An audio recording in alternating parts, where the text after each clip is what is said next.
Ramiro, Emanuel, Sebastián, Facundo, Natalia, por favor, las cámaras abiertas.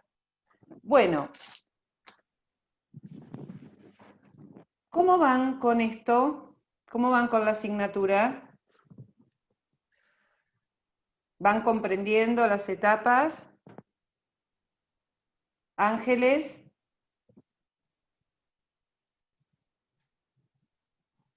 Habilita el micrófono.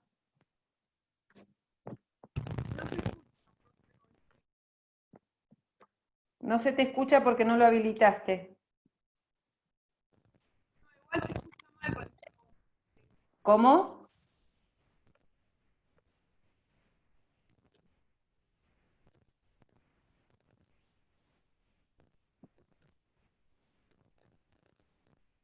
Camila.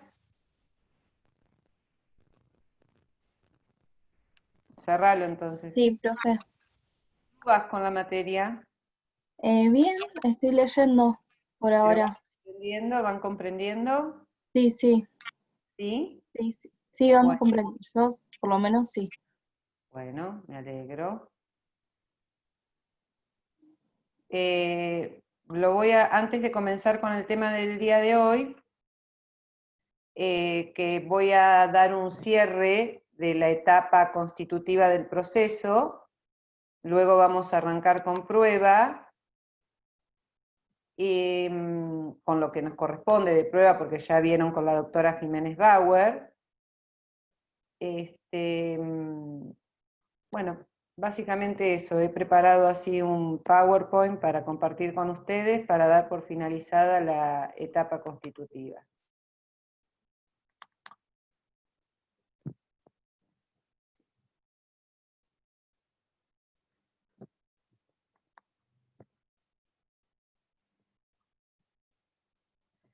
Bueno, dice resumen de la situación al terminar la etapa constitutiva.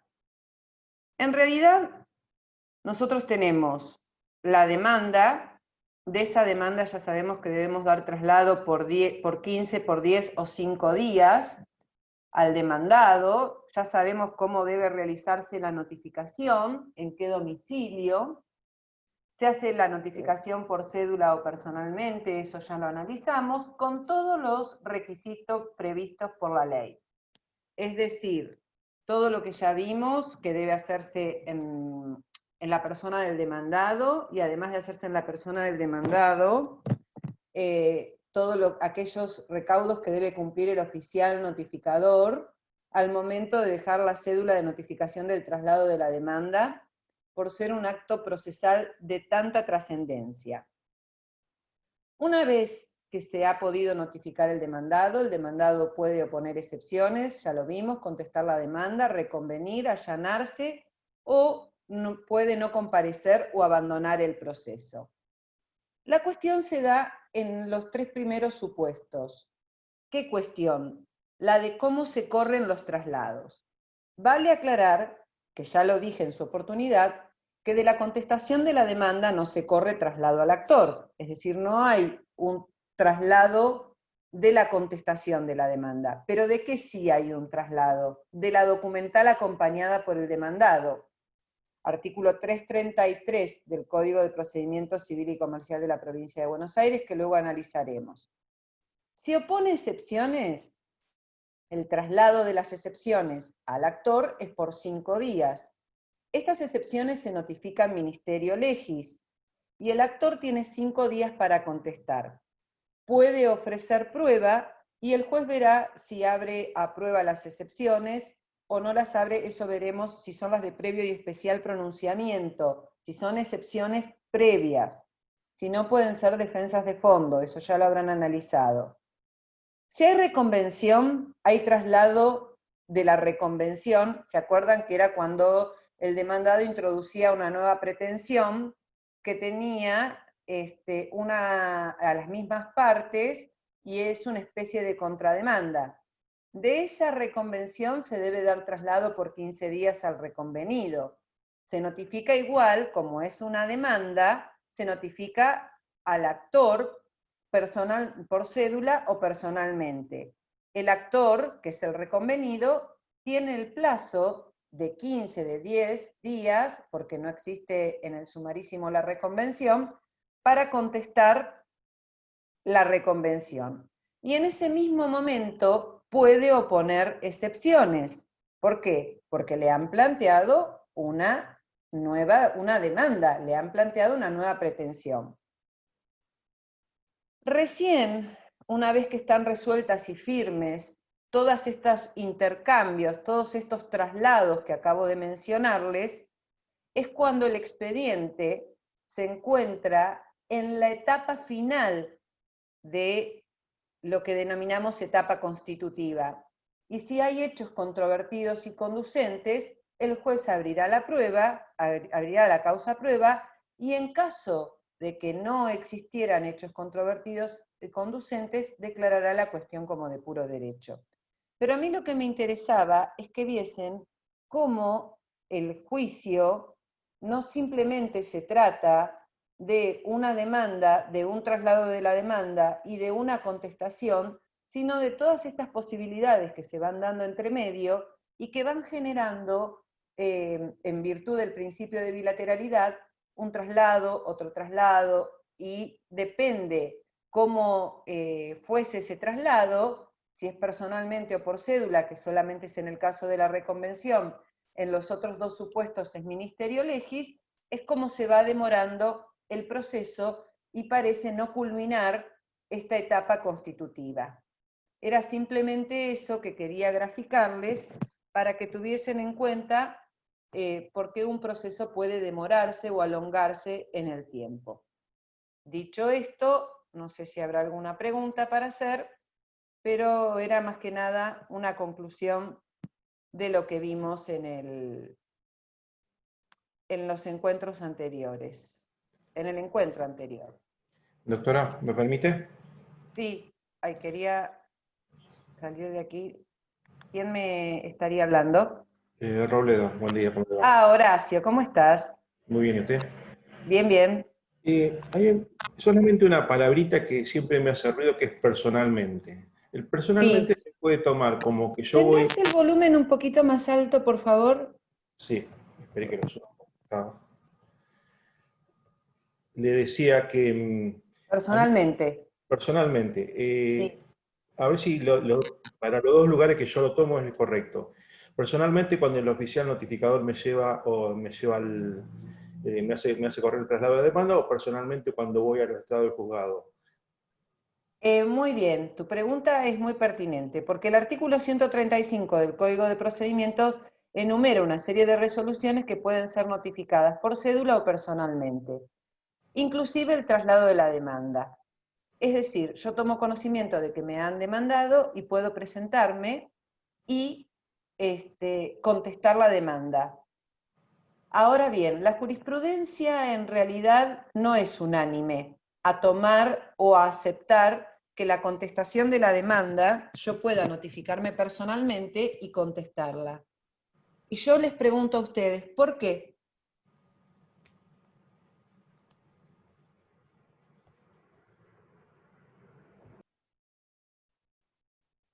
¿Por qué creen? Natalia, ¿por qué crees que no se podrá, por qué crees que la jurisprudencia tiene este criterio de, en algunos casos, aceptar y en algunos casos no aceptar la notificación personal del traslado de la demanda?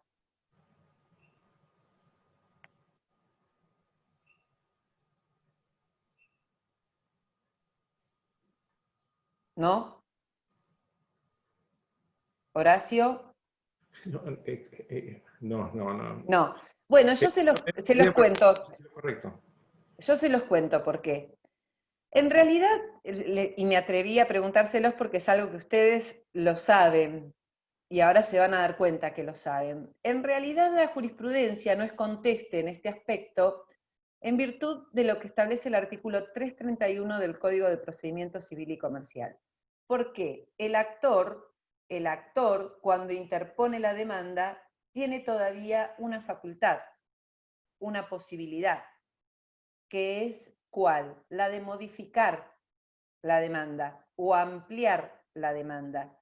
Entonces, la jurisprudencia no es pacífica en aceptar esta notificación personal, porque dice, ¿y si el actor quería modificar la demanda? Hasta ese momento es como permítanme este término, es como el dueño de esa pretensión, o de esa acción, mejor dicho, que ha promovido. Y viene el demandado, se presenta y contesta. ¿Puede hacerlo? Y de acuerdo a lo que dice el 135, sí, porque el primer inciso lo dice, contestación de la demanda, traslado de la demanda. Así que bueno, esa es, y yo quiero creer que a esta altura saben lo que es notificación personal. La notificación personal, como bien dijo Horacio, es cuando la parte directamente se presenta en secretaría y lo puede hacer expresamente o tácitamente notificarse. Es decir, expresamente porque viene y dice, vengo en legal tiempo y forma a notificarme de la resolución que antecede, por ejemplo. O tácitamente porque presenta un escrito que continúa con la etapa procesal por el sistema de preclusión que viene a continuación. ¿Se entendió? Carla, ¿comprendido? Porque te veo con cara de preocupación. Yo no entendí lo siguiente. Si el actor ya interpuso la demanda, y va el demandado y se notifica, o sea, ya interpuso la demanda, en el caso de que lo notifique por cédula, o sea, no entiendo por qué hay una opinión en contra de que se notifique personalmente. No Por esta entiendo el cuestión fundamento, que acabo de digamos. mencionar, que no, el fundamento lo trae el Doctora. artículo 331. Lo trae el 331, que te permite a vos como actor no solamente modificar la demanda, sino que también podrías ampliarla e inclusive podrías agregar alguna otra pretensión. Por eso, porque hasta el momento que el actor no da traslado por cédula, es como que tiene en su poder esta facultad que la misma ley le otorga. Y el límite temporal está dado por ese 331, que ya no lo va a poder hacer a partir del momento que notificó la demanda. Podría ser una muy buena estrategia por parte del demandado, ojo, notificarse personalmente, porque podría, y si lo admite el juez, podría cercenar esta facultad que tiene el actor. ¿Quedó claro? Bueno.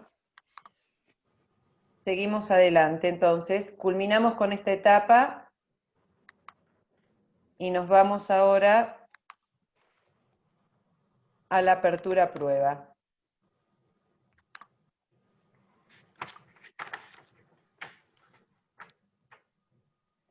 Bueno, a nosotros nos toca hablar hoy de apertura a prueba, de ofrecimiento de la prueba, de conclusión de la causa para el dictado de la sentencia.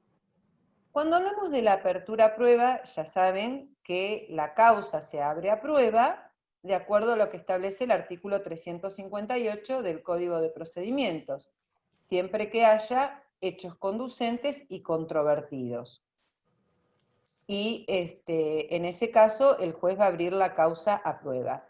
Pero acá, en este caso en particular, me voy a referir al procedimiento, al juicio de conocimiento ordinario y cómo entra a jugar el protocolo de justicia 2020.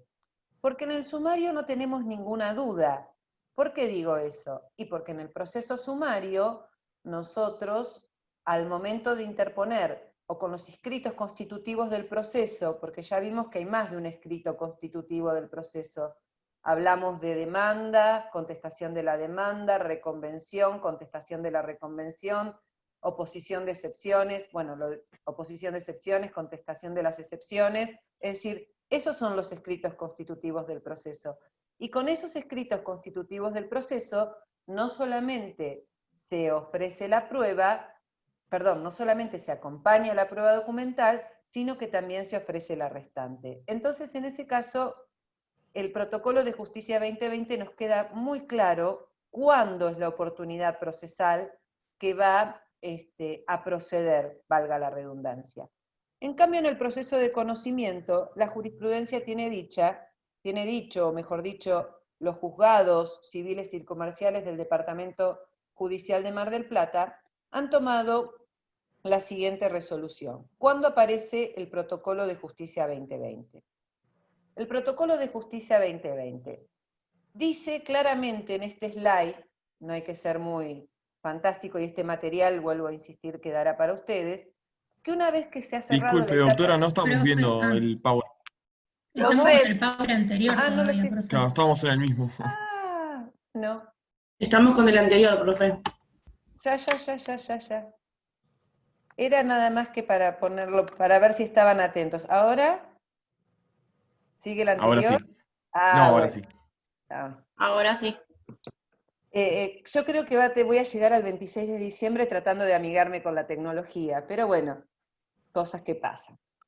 Bueno, queda muy claro que cerrada la etapa constitutiva en el proceso ordinario, esto que venía hablando con el slide anterior, que dicho sea de paso, era lo que estábamos tratando de poner en claro cómo se cerraba esa etapa constitutiva, en el proceso ordinario, ¿qué va a hacer el juez? Lo primero que va a hacer es fijar una audiencia preliminar, ¿para qué? Para que las partes puedan... se me fue para atrás. Para que las partes concurran personalmente y trate de poner fin a ese conflicto planteado. Pero imagínense que ya están los escritos constitutivos, como yo ya les dije la vez anterior, ya hemos pasado de la mediación prejudicial obligatoria, ya tenemos una demanda, una contestación, una reconvención, una contestación, pero no obstante ello, igual el juez insiste en tratar de arribar a una conciliación o ponerle fin a ese conflicto. Lo que si no puede ponerle fin, es decir, y existen esos hechos controvertidos y conducentes, va a dictar el auto de apertura a prueba. En este auto de apertura a prueba que dicta el juez, solamente va a producirse prueba sobre aquellos hechos sobre los cuales no haya conformidad de las partes. Cuando dicta el auto de apertura a prueba, les va a dar un plazo a las partes en el proceso ordinario para que ofrezcan la prueba. Y en ese mismo momento, en esa audiencia, van a quedar notificados electrónicamente para que puedan ofrecer las pruebas pertinentes. Recordemos hasta acá que únicamente en el proceso ordinario hemos acompañado y hemos ofrecido la prueba documental. Bien, hasta acá creo que no hay ningún inconveniente. Ese auto de apertura a prueba que dicta el juez, las partes pueden oponerse. ¿Por qué digo esto?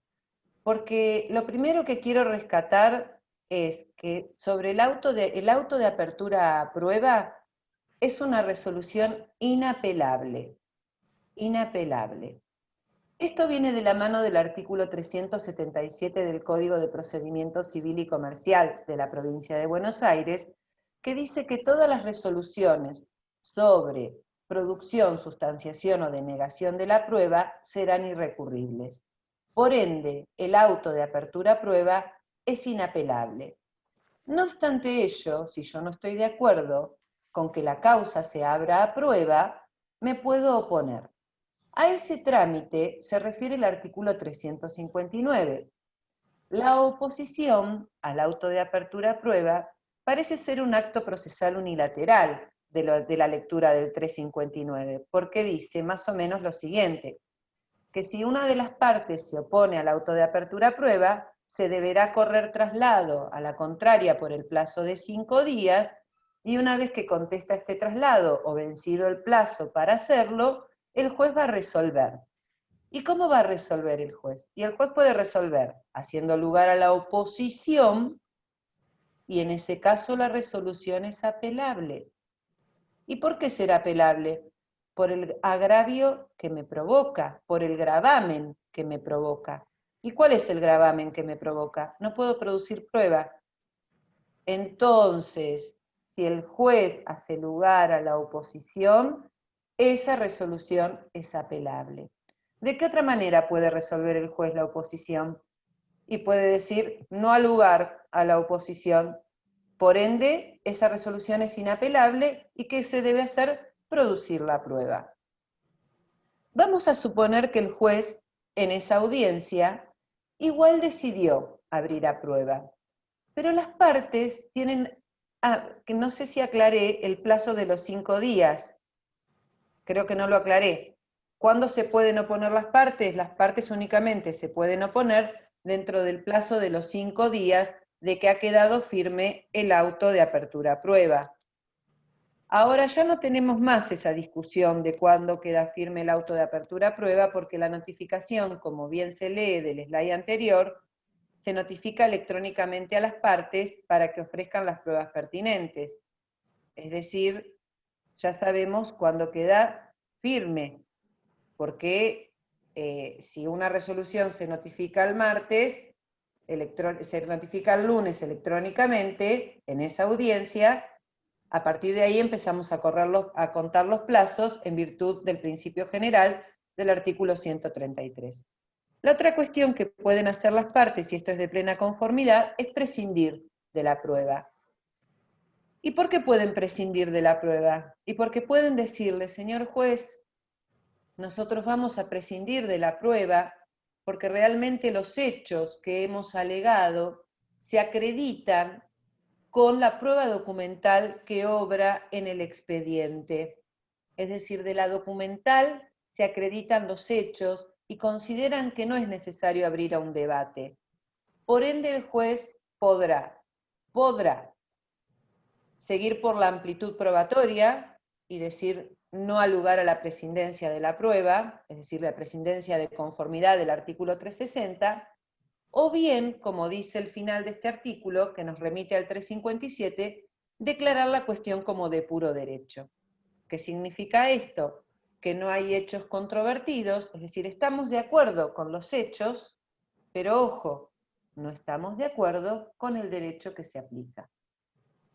Por ende, de la declaración como de puro derecho, se debe correr traslado a las partes por cédula, porque la declaración como de puro derecho es apelable. Es apelable. Vuelvo a insistir, estamos de acuerdo sobre los hechos, pero no estamos de acuerdo sobre las normas que se van a aplicar para resolver ese conflicto. Por eso, la declaración como de puro derecho es apelable. Bien. Profe, Sí. entonces para prescindir las partes se tienen que poner de acuerdo, o sea, no puede Sí. hacerlo una. Bien. Muy buena tu pregunta, es un acto procesal bilateral. No es como la oposición, donde a lo mejor yo estoy de acuerdo con que se produzca la prueba y vos no. Entonces te presentás y te opones. En cambio, cuando queremos prescindir, vos y yo nos pusimos de acuerdo y decimos la verdad, que producir prueba pericial nos va a generar gastos, producir testimonial no viene al caso, no tengo muchos testigos, mis testigos están flojitos de papeles,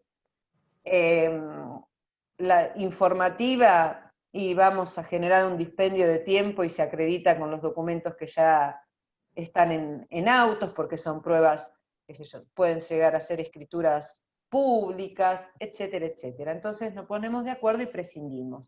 Ojo, ni la oposición ni la prescindencia va a ser lugar el juez, como ya lo hemos hablado en otras oportunidades, si se trata de cuestiones donde está comprometido el orden público. Igual el juez va a abrir la causa a prueba. ¿Quién me quiere preguntar? Profe, ¿se escucha? Sí, ¿quién habla? Ah, Facu, hoy no tengo la cámara, perdón. Ah, bueno. Mi pregunta es, no estoy entendiendo, si por ejemplo las pruebas que vienen, como dice usted, flojita de papel o no son concluyentes, ¿por qué las partes no resuelven el conflicto antes? Si las pruebas son tan defectuosas o o como decía usted, no son, a ver, no encuentro la palabra, no son No, yo te concluyentes. entiendo. Es decir, cuando la prueba, porque en realidad no se trata de, muy buena tu pregunta, Facundo, en realidad tiene que ver muchas veces con inquietudes o intereses del cliente. Uno tiene la prueba documental que avala la pretensión y con la que puedo demostrar en ese proceso, pero el cliente quiere seguir adelante.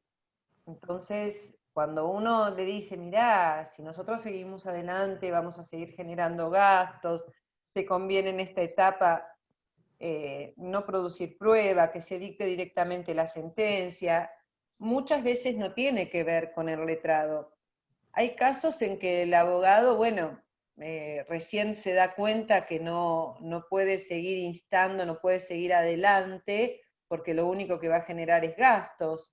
No ha tenido, no ha tomado un conocimiento tan extremo de ese proceso, o teniendo, y quiere seguirlo adelante, y cuando se llega a la etapa de producción de la prueba, que la verdad que es una etapa muy importante en el proceso, por la producción de la prueba y por el ofrecimiento de la prueba, se puede ganar o se puede perder un proceso. Es muy importante, es como todo el procedimiento es todas las etapas son muy importantes. Yo siempre lo comparo con el tablero de ajedrez, es decir, son las estrategias que cada cual tiene para mover esas piezas que te pueden llevar a ganar o a perder un proceso.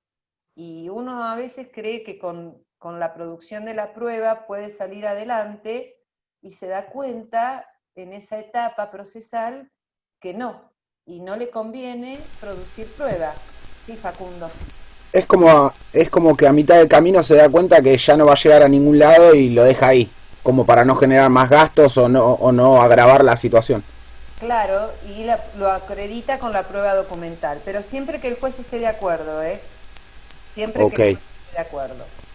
bien. Bueno, ahora bien, ya habíamos dicho cuando comienza a correr el plazo para el ofrecimiento de la prueba. Comienza a correr el plazo para ofrecer la prueba una vez que ha quedado firme el auto de apertura a prueba. De esto, vuelvo a reiterar lo que dije en el slide, en el primer slide. Es decir, si el auto de apertura a prueba ha sido notificado, ahora vamos a cambiar de día, un día miércoles, tomo nota un día viernes y el plazo comienza a correr a partir del día lunes. A partir de ahí, tengo que contar los 10 días que tengo para ofrecer la prueba en un proceso ordinario. ¿Quedó claro?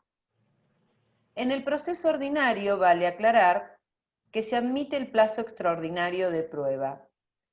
El plazo extraordinario de prueba solamente se admite en el proceso ordinario, y se refiere a la ampliación del plazo probatorio cuando la prueba deba producirse fuera del territorio de la República Argentina. Este artículo es de interpretación restrictiva y es taxativo.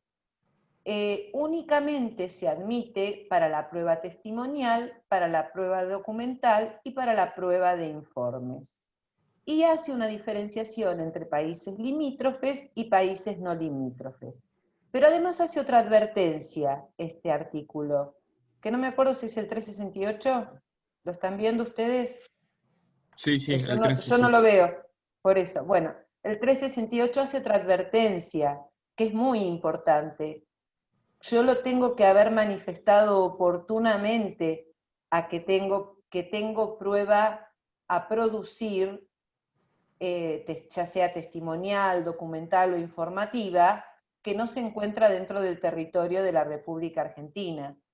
Es decir, no puedo venir en cualquier momento del proceso a decir, yo tenía que librar oficios para ver si había fondos en una cuenta en el Uruguay. No, Eso lo tengo que haber manifestado oportunamente, porque si yo no lo hago con todos estos recaudos, no me van a hacer lugar a la producción de prueba o al plazo extraordinario de prueba, porque puede tratarse de un acto procesal meramente dilatorio, que lo único que tiendo es a entorpecer el proceso, o lo que vulgarmente se denomina una chicana. Ofrezco una prueba que no sé si tengo 90 días o tengo 180 días, imagínense producir prueba con plazos tan extraordinarios, demora bastante el proceso. Por ende, vuelvo a insistir que el plazo extraordinario de prueba únicamente es admitido en el proceso ordinario y solamente para los casos que establece este artículo 368. Ahora bien, ofrezco los medios de prueba. Hasta acá, en esa audiencia preliminar, ya sabemos, todo esto ya lo dije, que en la audiencia preliminar, si hay hechos controvertidos y conducentes, se habrá pruebas, si no se declara la cuestión como de puro derecho. Ya comenté y me adelanté a la cuestión y dije que la resolución es apelable. Y después dice, para el caso de que deba producirse prueba, el juez va a trazar un plan, esto es lo más importante, el juez va a trazar un plan de cómo debe producirse esa prueba. Porque en realidad lo que nosotros tenemos que producir hasta ese momento, ¿cuál será? La prueba informativa y ¿cuál es la otra? Y la prueba pericial. ¿Por qué? Y porque tanto la testimonial como la confesional se van a llevar a cabo en la audiencia de vista de causa, que también vamos a quedar notificados de la audiencia de vista de causa, que como ya les expliqué en su oportunidad, debe realizarse dentro de los 90 días, con posterioridad a la audiencia preliminar, y ya tengo que llegar a esa audiencia de vista de causa con estos medios probatorios producidos. Bueno, y a criterio del juez, en ese momento, en esta audiencia preliminar, ¿qué se van a formar en un proceso ordinario? Los cuadernos de prueba actora y cuadernos de prueba demandada. Vale aclarar que en el proceso sumario no existe la formación de cuadernos de prueba, solamente es para el proceso ordinario. El cuaderno de prueba actora y el cuaderno de prueba demandada, para la demandada, son, como bien se denominan, son expedientes que tienen ese nombre, esa denominación específica de cuadernos, que es donde se debe producir la prueba. Pero no significa que sea de propiedad exclusiva de la parte actora o demandada. Tanto la actora como la demandada puede observar o puede ir verificando cómo se va produciendo la prueba en uno y en otro cuaderno. Porque la prueba, vale aclarar, y esto seguramente lo han visto con la doctora Jiménez Bauer, la prueba no se produce para la parte, la prueba se produce para el proceso, por el principio procesal de adquisición. Todos los actos procesales son para el proceso y no son para la parte. Eso tiene mucho que ver con el principio procesal de adquisición. Y en materia probatoria es donde más se vislumbra este proceso procesal, porque algunos, créase o no, creen que la prueba le pertenece y es propia, es mi prueba, yo la produzco, yo le demuestro. No, no, señores, la prueba es para el proceso, la prueba no es de la parte. Bueno, entonces se forman los cuadernos de prueba donde debe producirse la prueba de la parte actora y la prueba de la parte demandada. Bien, Profe, sí, entonces a la audiencia preliminar, bueno, se llega con la documental, que ya estaba desde los escritos constitutivos, y con la pericial, dijo. a la audiencia de vista de causa, No, a la audiencia preliminar. no. Solo con la documental, entonces ahí. Solo con la documental. Bien. Lo que tengo que producir, acá quizá haya venido la confusión, lo que tengo que producir significa arbitrar todos los medios necesarios para incorporar esa prueba al proceso.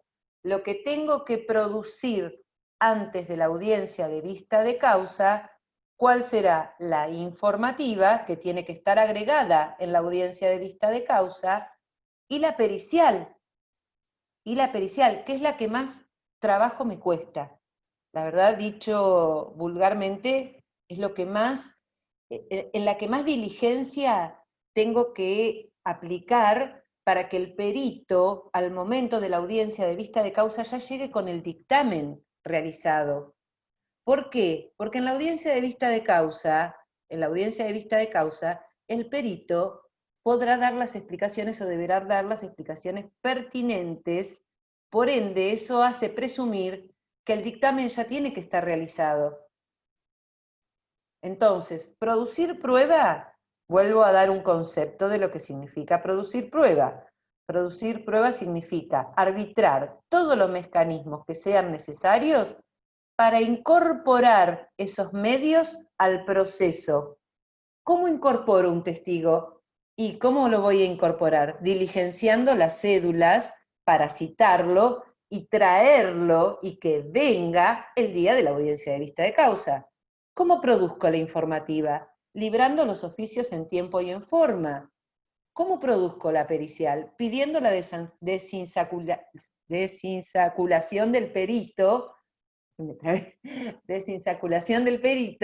que el perito acepte el cargo, estar pendiente de que el perito acepte el cargo, de pagarle el anticipo, es decir, impulsar. Eso es producir prueba. Impulsar, y está ligado con algo que vamos a ver con posterioridad, que es la negligencia y la caducidad en la producción de la prueba. El programa nos habla de algo así como, bueno, ya vimos la oportunidad, la recepción, la agregación, habla de admisibilidad y pertinencia en la producción de la prueba. Con respecto a la pertinencia, ¿qué significa pertinencia? Tiene que haber una congruencia, esta palabra congruencia, es un principio procesal también el de congruencia, entre los hechos relatados por la parte y la prueba ofrecida para acreditar esos hechos. Eso significa pertinencia. Yo estoy diciendo, por ejemplo, en un accidente automotor que, el vehículo venía a 120 kilómetros por hora. Y bueno, ¿con qué lo voy a acreditar a eso? Y ese hecho lo voy a acreditar con una pericial de un ingeniero. Sí, pero ¿de qué ingeniero? ¿Y un ingeniero civil? No, eso no es pertinente. No puedo acreditar ese hecho con un ingeniero civil. Tiene que haber una pertinencia. ¿Y cuál será? El ingeniero mecánico. Entonces, cuando yo hablo de congruencia, tiene que haber una congruencia entre el hecho que yo alegué y el medio de prueba que yo ofrezco para acreditar ese hecho. ¿Por qué el juez se fija en eso? Nuevamente, para que no haya una dilación en el proceso, para que no haya ese tipo de maniobras o el ofrecimiento de prueba superflua. Cuando yo ofrezco medios probatorios que realmente no me sirven para acreditar esos hechos. Entonces el juez los tiene que descartar. Bueno, creo que más o menos es lo que puse en el slide, sigo insistiendo, yo no los veo porque por suerte me lo tapa la cara de ustedes. ¿Y la admisibilidad a qué se refiere? La admisibilidad se refiere a que la prueba la tengo que ofrecer en tiempo y en forma, y la tengo que agregar en tiempo y en forma, porque si no, es decir, la pertinencia es la congruencia entre los hechos y el medio probatorio, y la admisibilidad tiene que ver con el tiempo, con la forma del ofrecimiento y de la agregación de la prueba. ¿Por qué? Porque el juez puede decirme que es inadmisible si yo no la agregué en tiempo y en forma. ¿Está claro? Bien. Ahora, ¿por qué hago tanto hincapié con esto? Más que nada con la admisibilidad. Porque la admisibilidad viene de la mano, y creo que es con lo que vamos a ver con posterioridad, con la caducidad de la prueba por negligencia. Y acá me gusta hacer una diferenciación que no solamente es técnica, sino que también es procedimental. Es decir, esta diferenciación que voy a marcar no es caprichosa. Es una diferenciación doctrinaria, es una diferenciación jurisprudencial, es una diferenciación procesal de forma. Por ende, me gusta que tengan en cuenta muy bien los dos institutos de los cuales vamos a hablar en este momento. Una cosa es la caducidad por negligencia y otra cosa es la caducidad objetiva de la prueba. La caducidad por negligencia se produce, en realidad esto parte del artículo 382 del Código de Procedimientos, que dice que que toda la prueba debe ofrecerse, sustanciarse y producirse, más o menos así, cualquiera que tenga el código a mano me lo puede leer, debe producirse en tiempo y en forma. ¿Alguien tiene el código para refrescármelo? No se lo voy a pedir a Pablo porque Pablo no lo debe tener. Sara, que te estoy viendo. ¿Me podrás leer el 382? Sí, doctora, yo se lo leo. Por favor. Negligencia. Las medidas de... Perdón. Las medidas de prueba deberán ser pedidas, ordenadas y practicadas dentro del plazo. A los Perfecto. Interesados incumbe Sí. urgir. ¿Listo? No, continúa, perdón. A los interesados incumbe urgir para que sean diligenciadas oportunamente. Si no lo fueren por omisión de las autoridades encargadas de recibirlas, podrán los interesados pedir que se practiquen ante los alegatos siempre que, en tiempo, las partes que ofreciera prueba hubiese informado al juzgado que las dificultades y requerido las medidas necesarias para activar la producción. Bien, muchas gracias. Bueno, No. lo que nos interesa acá, es lo siguiente. No solamente la primera parte de este 382, que nos está marcando el tiempo y la carga que tenemos, sino esta cuestión de que nos podemos, es decir, nosotros si la dificultad probatoria proviene del juzgado, no podemos probar, por ejemplo, necesitamos una especialidad de peritos que no hay en el listado, ya no depende de la parte, depende del juzgado. Eso lo tenemos que informar y lo tenemos que hacer saber para poder justificarnos ante un pedido de negligencia en la producción de la prueba. Entonces, vamos a arrancar por el principio. La negligencia en la producción de la prueba siempre opera a pedido de parte. Siempre opera a pedido de parte. Por ende, no opera automáticamente y no es a pedido del juez. No es de oficio. Siempre a pedido de parte. Lo remarco intencionalmente. Bien. Para que se produzca la caducidad, la negligencia en la producción de la prueba, tienen que concurrir dos elementos. Uno objetivo, que es el paso prolongado del tiempo e injustificado del tiempo en la producción de la prueba. Por eso puse el ejemplo del principio que les dije. En caso de que no pueda producir prueba porque esa cuestión le incumbe al juzgado, lo tengo que hacer saber, porque si no la demora injustificada va a correr por mi parte. Y el otro requisito es el subjetivo. El subjetivo es esa impericia, esa culpa, esa, valga la redundancia, esa negligencia.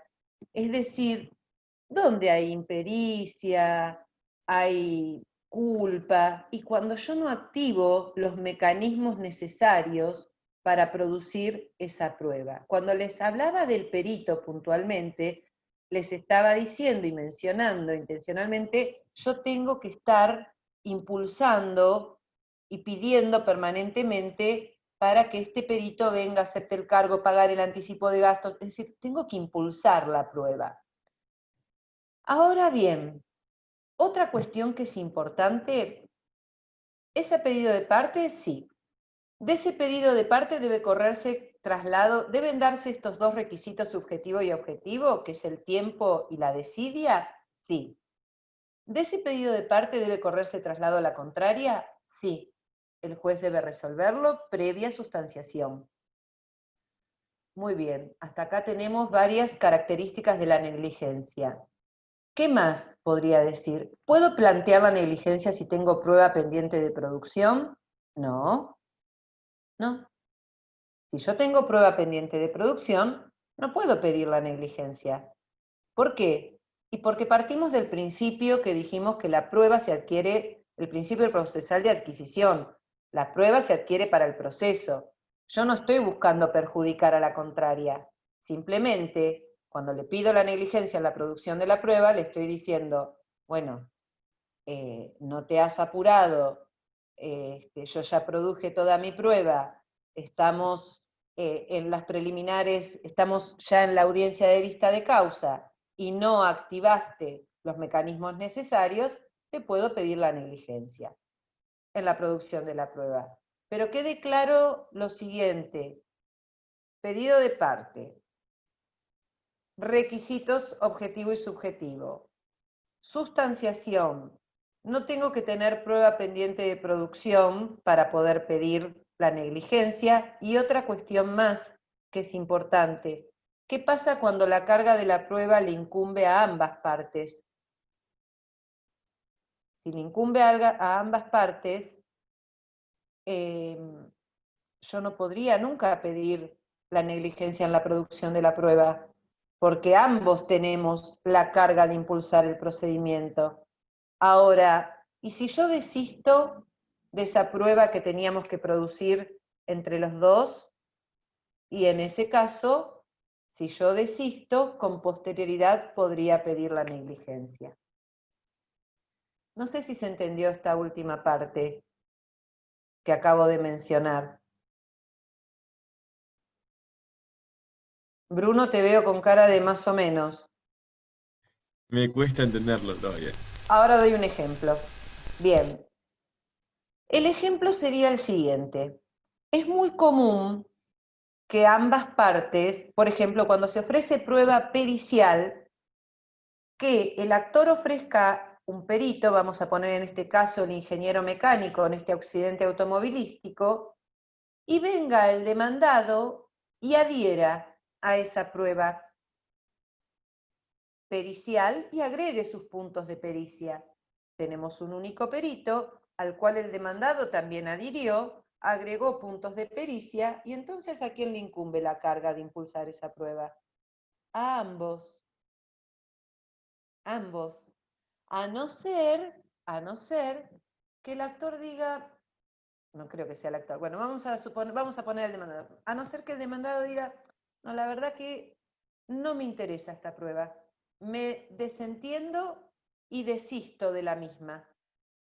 Si desiste el demandado, ¿a quién le incumbe la carga de impulsarla? Al actor. ¿Se entendió ahora? Bueno, otra cuestión que es importante en la negligencia. Profe, Sí, Facundo. pero en ese caso, a la parte que la está impulsando, ¿le pide a la otra parte la negligencia o la caducidad de la prueba? O sea, le pide al juez que declare la prueba de la otra parte, la caducidad. No, al revés. Ah, al revés. el demandado pide la negligencia o la caducidad. Claro, vamos a suponer que el demandado, que fue el que se desinteresó y desistió de esta prueba pericial, es el que pide la negligencia en la producción de la prueba. Es al revés. ¿Se entendió ahora o seguimos más o menos en medio de una maraña confundida? A mí me quedó una duda con respecto a qué pasa si tengo la prueba pendiente, la parte, ¿qué puede oponer? No, O sea, si hay tiene que prueba, esperar a producir su prueba y después ahí operar la caducidad a la otra. Claro, si tengo, porque no actúa como un medio, es decir, no, la negligencia tiene una finalidad. La negligencia en la producción de la prueba tiene una finalidad, que es no alongar indefinidamente la producción de la prueba. Es decir, si yo veo que el otro no impulsa, y realmente no hubo dificultades, no hubo un caso fortuito, no hubo fuerza mayor, no se debe a que el tribunal estuvo de paro, a que el tribunal está con una feria extraordinaria, etcétera, etcétera. Bueno, en ese caso en particular, voy a pedir la negligencia en la producción de la prueba. No opera como sanción a la contraria. Eso es lo que quiero que quede claro. No opera para, no la pido para generarle un perjuicio, a la contraria, generarle costas, generarle una sanción, generarle una multa. No, es con una finalidad de no alongar el proceso indebidamente. Profe, disculpe, ¿qué Sí, diferencia hay Sofía. con la caducidad de instancia? Si acá también hay que impulsar. Lo que pasa que acá estamos, tu pregunta es hermosa. Hermosa porque digo lo siguiente, la caducidad de instancia, ¿a qué te suena? ¿Qué es lo que perime? Toda la instancia, Claro, como que termina la etapa. todo. Bien. En cambio, acá solo es la prueba. Listo. Es mucho más amplia la caducidad de la instancia. Pero muy Claro. buena tu pregunta, igual no quiero entrar en eso porque nos vamos a confundir, pero me voy a quedar voy a marcar nada más que esta diferencia.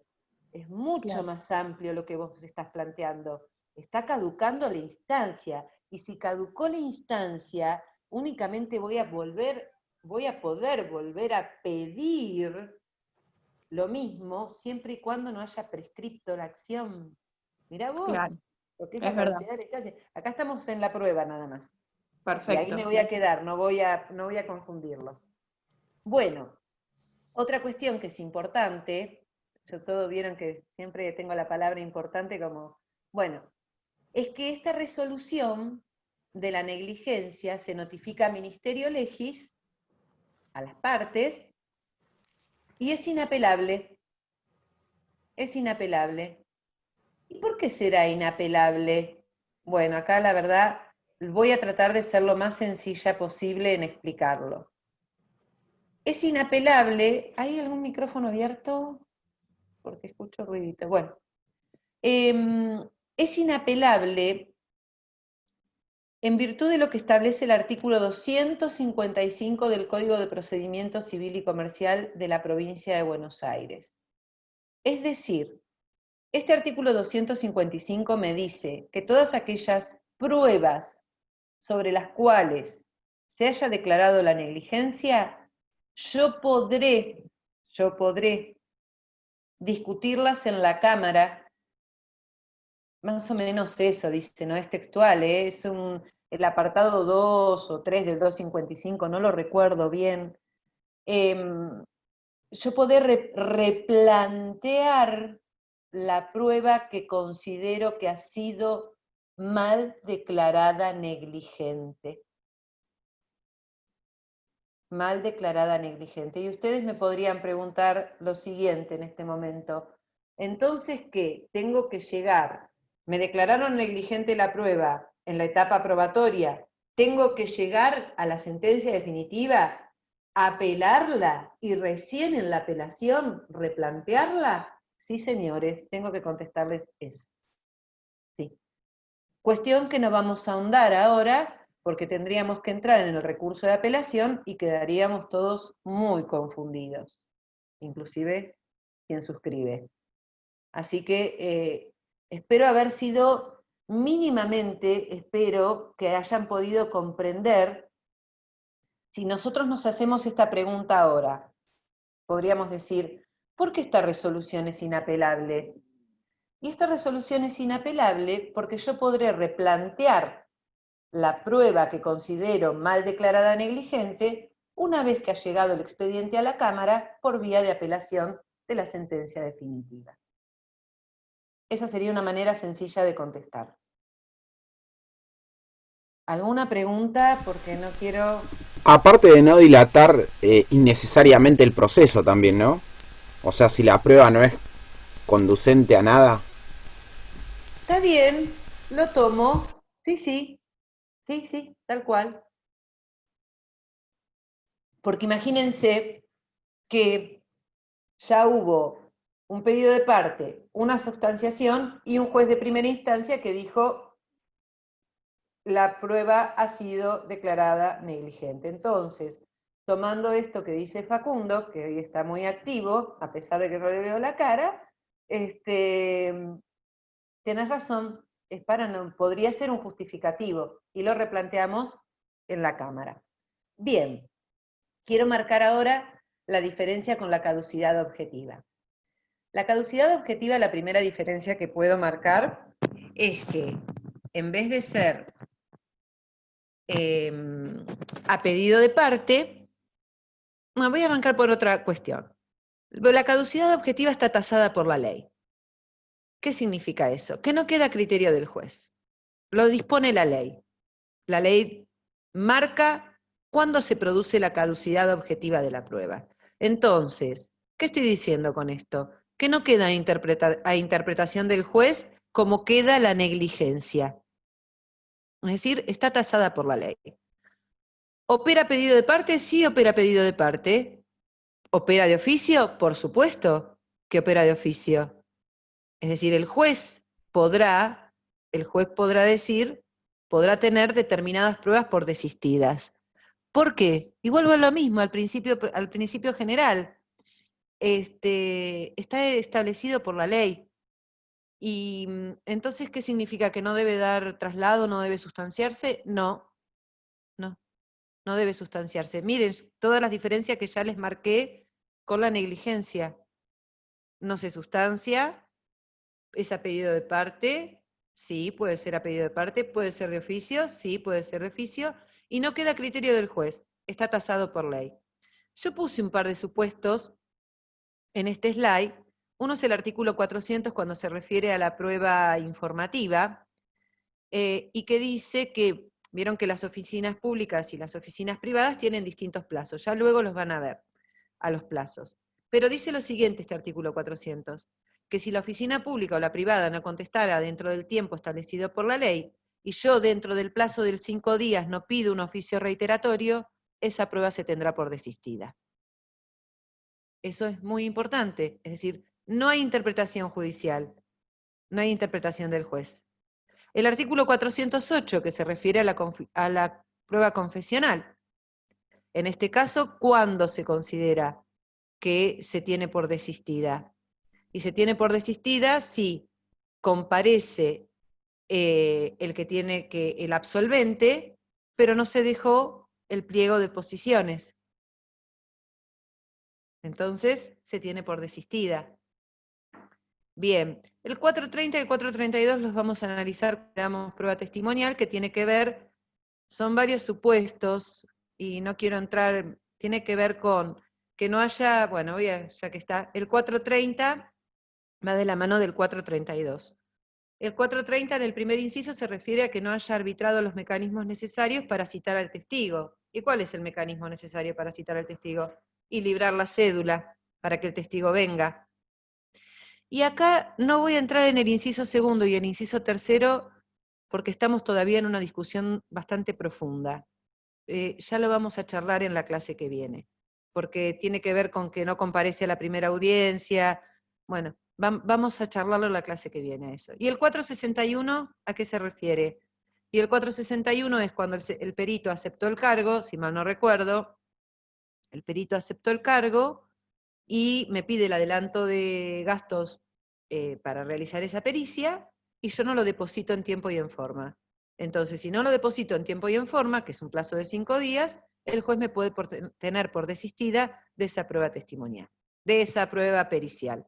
Ya me había quedado con lo que no expliqué, de esa prueba pericial. Entonces, todos estos supuestos son de caducidad objetiva. ¿Alguna duda hasta acá? ¿Ninguna? ¿Fui tan clara? Profe, yo quisiera aclarar dos cosas, que hoy estoy muy despierto, dormí bien. ¡Qué bien, Facundo! Así que, entonces, en la apertura de prueba, en la audiencia de vista de causa, las únicas pruebas que llegan es la documental y Sí, la informativa y la pericial. esa no era en la preliminar, la informática y la pericial. No, en la preliminar no. En la preliminar está bien tu pregunta porque esto puede llegar a ser una ensalada para todos, ¿no? Pero vamos a aclararlo. Cerramos el micrófono y cualquier cosa, ahí va. En la audiencia preliminar, lo único que llego es con la documental en un proceso de conocimiento, de proceso de conocimiento ordinario. Es con lo único que llego. En esa audiencia preliminar, el juez va a tratar de conciliar. En esa audiencia preliminar, el juez va a trazar el plan de producción de la prueba. Y a la audiencia de vista de causa en un proceso ordinario, tengo que llegar con qué pruebas producidas. La informativa y la pericial. ¿Por qué? Y porque la testimonial y la confesional se van a realizar en la audiencia de vista de causa, se va a videograbar, etcétera, etcétera, etcétera. Sí, Horacio, habías abierto el micrófono. No, justo eso, que yo me ganó Facundo Mano porque nos faltaba la testimonial y la confesional en ese momento, pero bueno, me ganó de mano, el colega, está despierto hoy. Perfecto. Bueno, ¿quedó claro, Facundo? Finito. Sí, profe. ¿Sí? ¿Algún otro? Sofía. ¿Y la de reconocimiento judicial, dónde entraría? La de reconocimiento judicial, muy buena tu pregunta. La de reconocimiento judicial tiene que estar producida antes de la audiencia de vista de causa. Perfecto. Si es que logramos que su señoría se mueva o el secretario se mueva para ir a realizar un reconocimiento judicial, ¿no es cierto? Porque ya van a ver que si está dentro del ejido urbano, va su señoría. Pero si está fuera del ejido urbano, manda al secretario. Bien, antes de la de vista de causa, entonces. Bien. Sí. Gracias. Doctor, el pliego de posiciones también, ¿cómo entraría a jugar ahí? ¿Tendría que ser antes también o tiene que estar en el mismo momento? ¿Cómo sería? Muy buena tu pregunta, porque este protocolo de Justicia 2020 nos vino a desarticular todo lo que teníamos acomodado en el Código de Procedimiento Civil y Comercial y estructurado más que acomodado. Con el pliego de posiciones, muy buena, vuelvo a insistir la pregunta, debe ser entregado con antelación a la audiencia de vista de causa. Siempre, eso no se ha modificado, hasta media hora antes de que se realice la audiencia de vista de causa.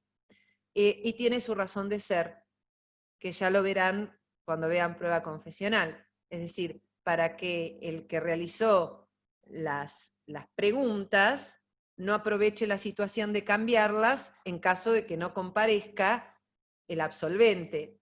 Porque recuerden que si no comparece el absolvente, estaríamos frente a lo que se denomina confesión ficta. Es decir, todo lo que yo dije, para que diga, bueno, entonces hasta media hora antes de la audiencia debe dejarse el pliego de posiciones.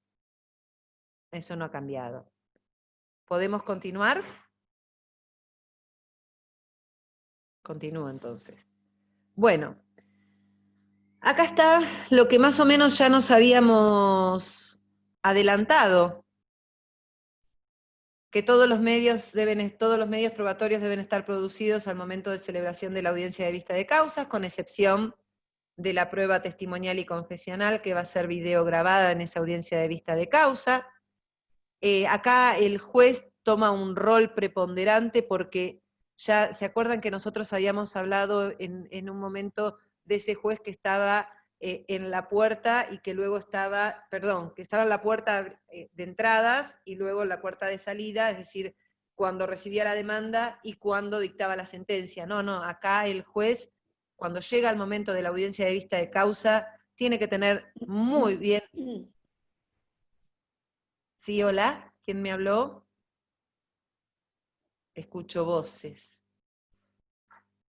Nadie. Bueno, el juez tiene que tener muy bien leído el expediente, porque en ese momento va a desplegar toda su destreza cuando lleve adelante la audiencia de vista de causa, porque cuando interroga, ya creo que se los comenté, es el juez el que primero interroga a los testigos, que primero interroga a las partes, es decir, a las partes que deban producir prueba confesional, y el interrogatorio, por suerte, se hace de una manera más coloquial, no con esas preguntas tan formales para que diga si sabe y le consta, cuando le pregunta al testigo, o para que jure como cierto, más allá de guardar las formalidades de al testigo que preste juramento de decir verdad, si los comprende las generales de la ley, etcétera, etcétera.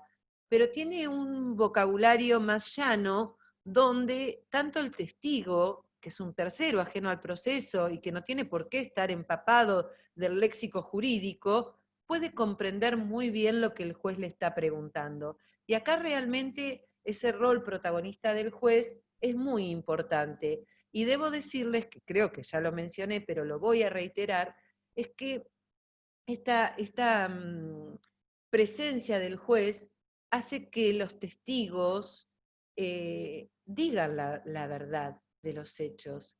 Y no venga cualquiera que yo conozco, mi vecino, que ni siquiera vio, escuchó, olió, etcétera, etcétera, no percibió a través de ninguno de los sentidos cómo fueron los hechos, se presente en la audiencia. Porque está frente al juez, y no solamente está frente al juez, tiene una cámara que lo está grabando de todo lo que está narrando.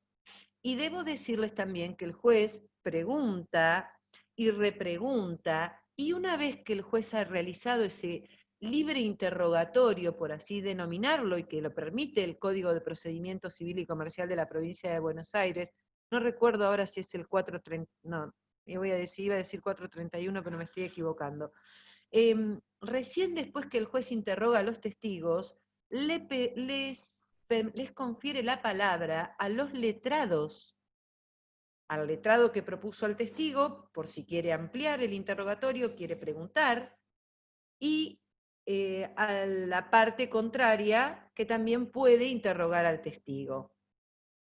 Es en esta oportunidad donde el juez hace referencia a la caducidad y o negligencia en la producción de la prueba, de no haber prueba pendiente de producción, que por lo general no hay prueba pendiente de producción, el juez va a autorizar a las partes para que hagan sus alegatos. Los alegatos ahora se realizan in voce, es decir, de manera oral. Antes se realizaban por escrito. Únicamente en la provincia de Buenos Aires se permiten los alegatos para el proceso ordinario. En el proceso sumario no hay alegatos. ¿Qué es alegar? Es alegar sobre el bien probado, es decir, es tratar de convencer a su señoría de que con las pruebas que se han producido, esas pruebas que he producido acreditan los hechos que he narrado en el escrito de demanda. Esa prueba que he producido acredita mi pretensión, hace lugar a mi pretensión. Eso es alegar, eso es decirle, convencer a su señoría. Uno tiene que tener una buena dialéctica, las palabras, como para llegar a la convicción del juez en ese momento de que todo lo que esas pruebas producidas sirven para acreditar los hechos objeto de la misma. Antes de finalizar la audiencia, una vez que ya se ha alegado, ¿qué va a hacer el juez? Va a llamar a autos para sentencia. Es decir, Disculpe, doctora. Sí, Nazaret. ¿Es Nazaret o Nazarena? No, Nazaret. Nazaret. ¿Ese alegato que ahora se hace de forma oral es en la misma audiencia de vista de causa? Sí. Por eso dice que de no haber prueba pendiente, el juez autorizará a las partes para que aleguen in voce. Bien. Está muy buena tu pregunta. No, es porque muy buena. antes me acuerdo que cuando Se hacía por era por escrito. escrito, claro, Muy tenían unos bien. días cada uno, entonces por eso. 6. Está muy bien lo que decís vos, porque en el proceso que antes del protocolo de justicia 2020, y pueden coexistir todavía procesos donde no haya audiencia de vista de causa con toda esta modernidad que estamos conversando, puede ocurrir lo que menciona Nazaret, que las partes tengan que alegar por escrito en un proceso de conocimiento. Y los alegatos, y acá es un plazo que nada tiene que ver con, vieron que todos los plazos son 5 días, a no ser que la ley disponga lo contrario. Bueno, en este caso el plazo es un plazo muy llamativo, porque el código otorgaba 6 días para la parte actora y 6 días para la parte demandada, y es un plazo que corría, es un plazo común.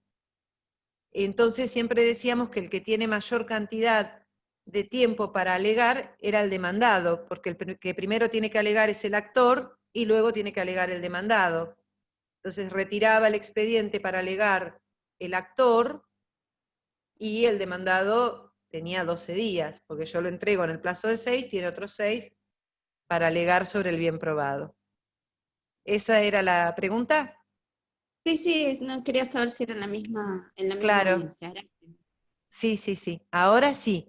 Si está alcanzado por el protocolo de justicia 2020, vale la aclaración que se hace en la misma audiencia.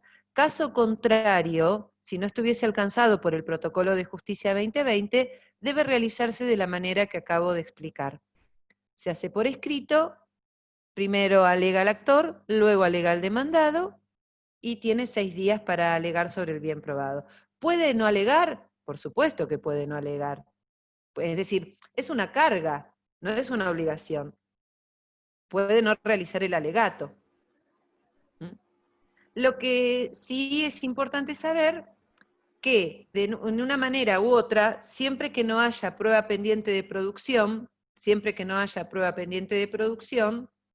se certifica el periodo probatorio, eso significa que ya no hay prueba pendiente de producción, y si está certificado el término probatorio, el plazo probatorio, se dicta autos para sentencia.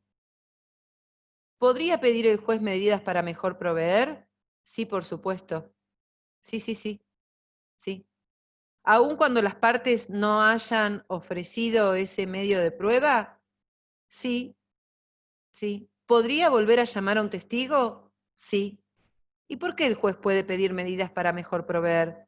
Porque significa que hay algo que no le ha quedado del todo claro, y antes de resolver puede pedir algún medio de prueba para poder aclarar esa situación. Eso se denomina medidas para mejor proveer. Una vez que se llama autos para sentencia, ya las partes, es decir, ya las partes no tienen, ha concluido para las partes, se ha cerrado para las partes la etapa de prueba, precluyó esa etapa y estamos frente a una nueva etapa que va a comenzar, que es el dictado de la sentencia. No sé si he sido clara hasta acá. ¿Quién me quiere hacer alguna pregunta? Leticia. No te escucho, Leti. Un poquitito mejor, sí. Cuando no se llega a realizar toda la prueba testimonial, la confesional, los alegatos en la misma audiencia, ¿se llega a otra audiencia? Se escuchó muy mal, pero creo que me dijiste si no se llega a producir toda la prueba en esa audiencia de vista de causa, si se realiza una nueva audiencia, o si se sigue, se continúa. Claro, al día siguiente, ¿cómo se soluciona? Porque es mucha... La verdad, ahí te escuché bien. Está bien lo que preguntás, y es muy pertinente, porque yo tendría que contestarte, ¡ay, qué hermosura! Yo tendría que no, qué hermosura lo que te voy a contestar, sino tu bebé. tendría que decirte que en virtud del artículo 154 del Código de Procedimientos habría una habilitación tácita para continuar la audiencia al día siguiente. Ahora, ¿con qué nos podemos encontrar? Con que no haya disponibilidad. Despacio. Y ya esté agendada para otro juzgado una audiencia de vista de causa. Todavía nos encontramos con esas situaciones. Es muy buena tu pregunta. Yo trataría de averiguar, yo creo que en ese caso en particular, entiendo que se exigirían un poquito más los jueces para terminarla en horas inhábiles, pero concluir la audiencia de vista de causa. Por ese pequeño inconveniente con el que por ese gran inconveniente con el que se podrían encontrar. Habilitarían horas inhábiles para concluir la audiencia de vista de causa. ¿Quedó claro? Ahora, tu pregunta es muy pertinente con respecto a una prueba, que es la testimonial. ¿Y qué pasa si no comparece el testigo? Eso lo vamos a charlar en el encuentro que viene. En eso es muy, muy pertinente tu pregunta. Estoy con leyendo la prueba. Bueno, con esto hemos concluido el tema de la prueba. No sé si me toca dar... Ah, tenía para ustedes... Ah, no les traje de ningún obsequio. Tenía para ustedes algo que no sé si me alcanza el tiempo para compartirlo. A ver. Ya les digo, Tenía para hablar de hechos nuevos y nuevos hechos, pero no sé qué hora es. Iba a hacer una pregunta sobre hechos nuevos y hechos sobrevinientes, la diferencia. Sí. ¿Quién está hablándome? Que tengo acá, no sé si tocar esto, screen. Bruno. Okay. Ah, Bruno. Sí, Bruno. ¿Cuál es la diferencia? Claro, la diferencia entre hechos nuevos y hechos sobrevinientes. Es hechos nuevos y hechos sobrevinientes. Bien. Lo que pasa es que yo quisiera partir de lo siguiente, quisiera partir desde el principio. No es un capricho. Primero tenemos que saber qué es hechos nuevos, qué es nuevos hechos y qué son los hechos sobrevinientes. Porque si yo en este momento marcase nada más que esa diferenciación, daría por sentado que todos saben la diferencia entre nuevos hechos, hechos nuevos y hechos sobrevinientes. Y no sé si es así. Entonces, como no hay un tiempo material para explayarme, me voy a tomar 5 minutos o 15 minutos de la clase que viene, que tengo que hablar de prueba testimonial, y como no es un tema que vaya a impedir que puedan seguir avanzando, lo voy a explicar en el encuentro que viene, para lo cual tengo preparado también otro PowerPoint para marcar bien la diferencia entre lo que son los hechos nuevos, los nuevos hechos y los hechos sobrevinientes. Claro, porque yo le iba a preguntar, porque lo había leído, entonces quería sacarme la duda, pero si lo vemos la próxima clase no hay problema. Sí, porque vuelvo a insistir, y si acá quieren pueden escribir o habilitar los micrófonos. ¿Todos saben cuál es la diferencia entre nuevos hechos y hechos nuevos? No. No. Bien. No. Sí, Entonces, en realidad. claro, entonces, Me confundo. Muy bien, Marcela, yo me quedaría más tranquila si arrancamos por el principio y luego me voy a las inquietudes puntuales. Ahora, con respecto a lo que vimos, solamente vimos lo que vimos de la aplicación del Protocolo de Justicia 2020, lo marqué para el proceso ordinario, porque en el proceso sumario no están todas estas etapas. Pablo, cerrá el micrófono porque la conversación con tu compañero no Gracias. En el proceso sumario no se dan estas situaciones que acabo de marcar en el proceso ordinario. Entonces, y cualquier duda que tengan, me lo preguntan y me lo consultan en el encuentro que viene. ¿Por qué digo esto? Porque en el proceso sumario, con los escritos constitutivos del proceso, ya se acompañó y se ofreció toda la prueba. En esa misma audiencia preliminar, el juez empieza a despejar cuáles son los medios probatorios que sí me van a servir para acreditar los hechos pertinentes y conducentes, y ahí mismo traza el plan. Acá no, acá hay, una vez que se cerró la etapa constitutiva, el juez llama a esa audiencia preliminar, en esa audiencia preliminar, etcétera, etcétera, y da el plazo para el ofrecimiento de la prueba. Mírenlo nuevamente y cualquier duda que surja, me lo preguntan en el próximo encuentro. Ahora voy a tomar asistencia. ¿Alguno tiene alguna pregunta más antes de que me vaya? Bruno está presente. Camila también, creo que la vi. Sara está. Facundo Mancilla. Hay varios que en el chat pusieron que se tenían que retirar, así que creo que Facundo era uno.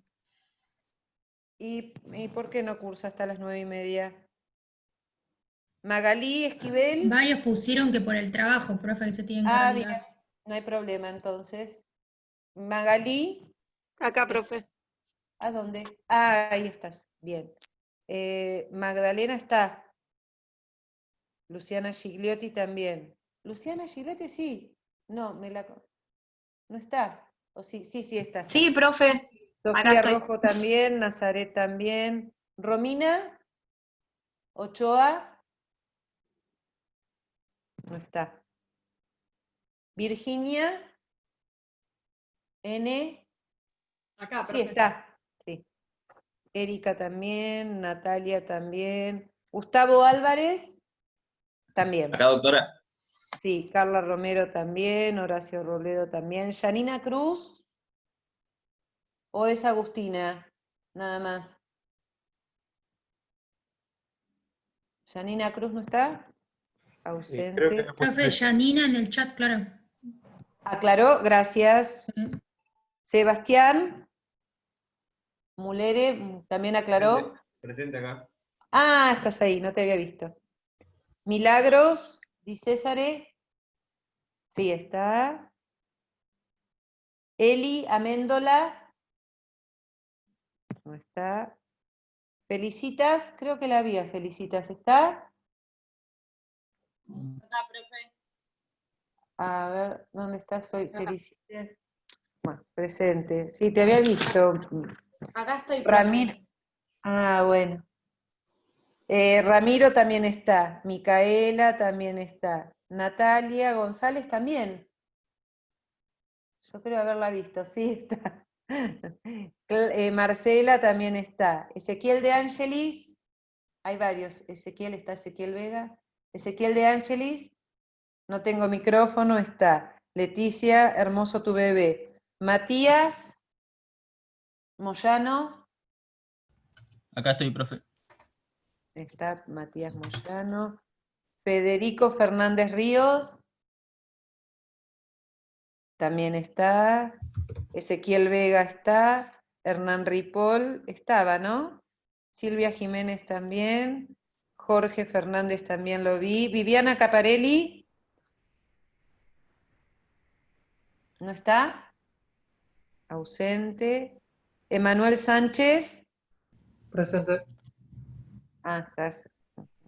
Sofía Miner. No está. Facundo Mancilla. Creo que lo vi, o no, o soñé. Facundo Mancilla, no está. Matías Doctora, puso que se tuvo que ir Facundo. Bueno, perfecto, gracias por avisarme. Matías. No, ayer di no. Santeufemia. Ausente. Ángeles Martínez. ¿No está? Bueno, Jorge Fernández. Ángeles Martínez sí está moviendo la mano ahí en la camarita. ¿A dónde está que no la veo? Moviendo la mano. Hablo en el chat también. Ahí escribió presente. Ahí está Manuel, acá donde, a ver, Ángeles.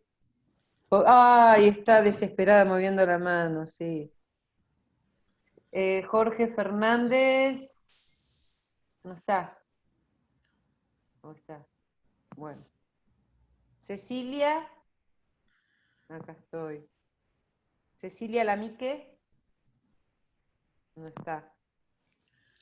Daniela Dip la vi. Florencia Río Pedre no la vi. No está. Pablo Fernández Jiménez, sí. Esteban, Juliosa. Paula, Ciara. Presente, profe, acá. Moviendo la mano. Paula, sí. Sofía Goro.